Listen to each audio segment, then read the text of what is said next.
The final goal is to eradicate humanity as we know it. Once you understand the final destination, it becomes much easier to look back and identify the psychological conditioning, the biological tampering, the cultural grooming, and the educational prepping that we have been subjected to for decades in preparation to making us accept a post-human future. It takes a lot of physical and psychological abuse to get an intelligent species like ours to agree to its own extinction. Most, if not all, that has transcended in the last 60 years was designed to get us closer to accepting such a dystopian reality.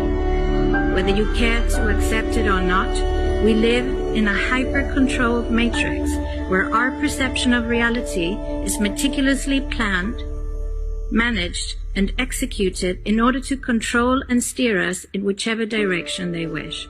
And the direction is a post-human world.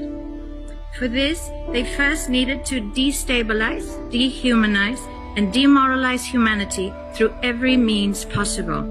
The destruction of the nuclear family, children being indoctrinated by the state, abortion, the eradication of God and spirituality from education, life in megacities and away from nature, toxic food, air and water, social media, replacing real human connection and interaction, engineered financial crisis and taxation, endless wars and massive migration, stress, anxiety, depression, drugs and alcohol, constant fear-mongering, moral relativism as the new religion, and I could go on and on about how humanity has been influenced and forced to move away from all the things that give us strength, security, purpose, and meaning.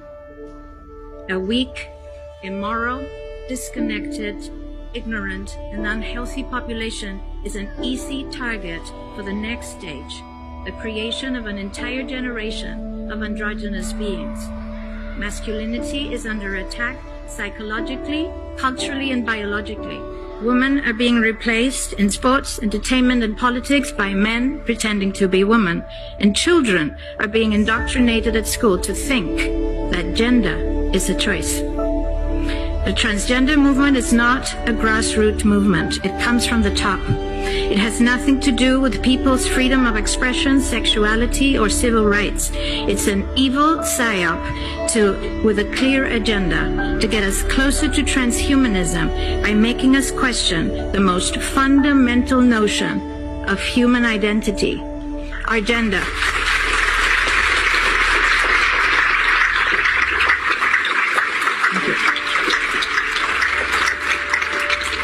If you don't know who you are, if you already identify as a hybrid between a man and a woman, you will be easily convinced to become a hybrid between human and machine. Gender ideology is the 2 + 2 = 5 from George Orwell's 1984 dystopian novel.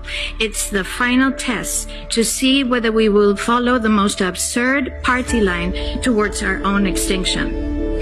But 2 + 2 = 4. And no matter how you choose to dress, call yourself, or change your physique, will not change that.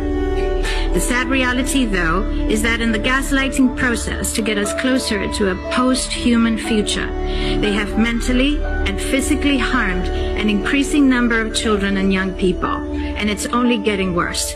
This must be stopped. The